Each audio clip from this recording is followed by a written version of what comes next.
This is in preparation for your merit and distinction discussion for psychology assignment 4. And you'll find this in the back of your book. So in the report, or in your discussion even, you need to consider a detailed account of the design of your psychological program, your 6-week psychological program. So you need to explain the design and consider the following points. So why have you included certain psychological skills or activities? Why have you chosen those? What's the relationship between those and the athlete? Why are the psychological skills that you've chosen relevant to that sport, and why are they also relevant to the performer? How do the psychological skills that you've selected and chosen fit with the performer and their lifestyle and their schedule? And throughout this, make reference to the skills assessment, so the scores that they got, make reference to them throughout, so you can make that correlation between the athlete, the score, and the psychological skill.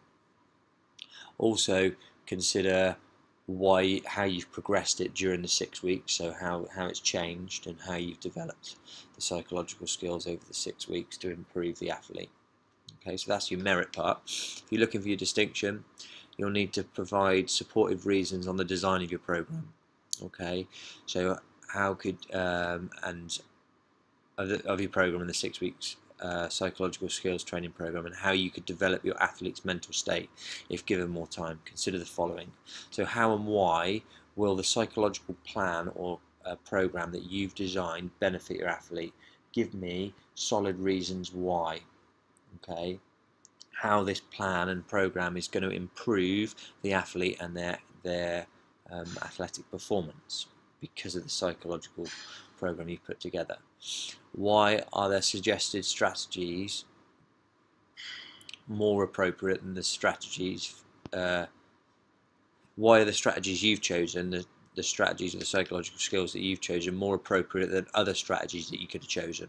Okay, so if you've, for instance, chosen guided imagery, why is that better than breathing control, or vice versa? So you need to be able to argue for the design and the choice of psychological skills within your program. What improvements is your athlete likely to see because of the program you've designed, and what benefits will it give them in terms of psychological benefits, but also performance benefits? And then give recommendations for future improvements. So what would you do to develop your plan? How would you make your plan better? And give me reasons why that would make the plan better and how it would be beneficial to the athlete. Ideally, when we're talking about this distinction criteria, we get 2 references to support what we're saying. So for example, if we're saying here, I believe that PMR is the best version of relaxation because this, and it has this benefit in the athlete. If you could find a reference that supports what you're saying, that's going to add more weight to your discussion. Okay, so this part here is the distinction, and this part here is the merit. Okay, so we need to make sure that we prepare for that discussion ready for next week, so that when you come in I can award you the grade that you are deserving of.